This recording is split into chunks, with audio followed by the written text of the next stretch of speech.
As part of my work, I deliver a lot of workshops on the prevention of sexual harassment to leaders, mainly in the UK, but some of them also have global responsibilities in other markets.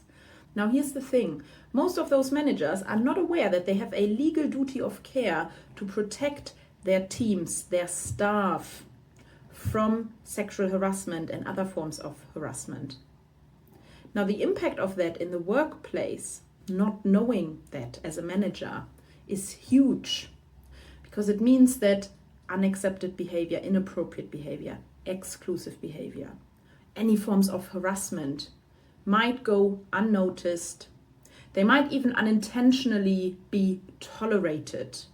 And you will have seen in all of these episodes on my Glassdoor reviews by employees that that's reflected in a lot of those experiences as well. Negative, toxic behavior in the workplace.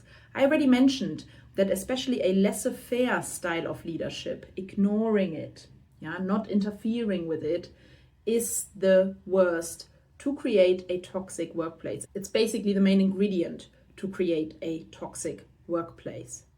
Now, of course, there are many practical steps managers can and should be taking to prevent sexual harassment in the workplace. And this short video won't cover it all, but let me just say this.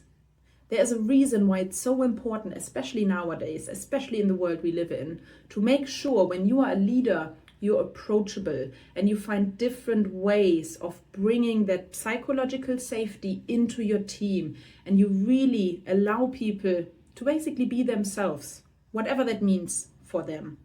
Of course, on the flip side, that means there is an absolute responsibility on organizations to provide that training, the tools, the resources to managers, first-time line managers, supervisors, team leaders. And often we're in a position where somebody might be a tech or very skills-based person, and then they are being made leader, they get management responsibilities, and it's a huge shift in their day-to-day. That's what we spoke about in last week's episode. And that's how we can see from a bigger picture perspective, it comes down to culture again. And that needs to be driven by the top leadership, because we need to have those policies and practices in place. And then there's a lot of gray area of interpretation when we think about negative behaviors. So we need to make sure we equip managers and also educate all of our employees on what are those unacceptable behaviors, what are those exclusive behaviors, because we want to minimize the gray area of interpretation.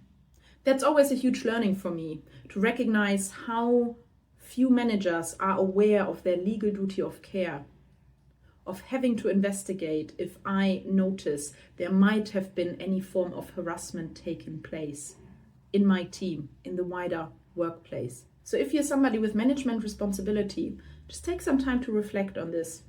Make sure you know where the policies are, what the processes are, and make sure you reflect on those different ways of what else you could do, or how you can be very active in making sure that your employees build the confidence, build the trust with you to be able to come and speak up if they ever experience anything or witness anything. This video is part of my Inside Work Reflections. Join me next week for the next episode. First-time line man.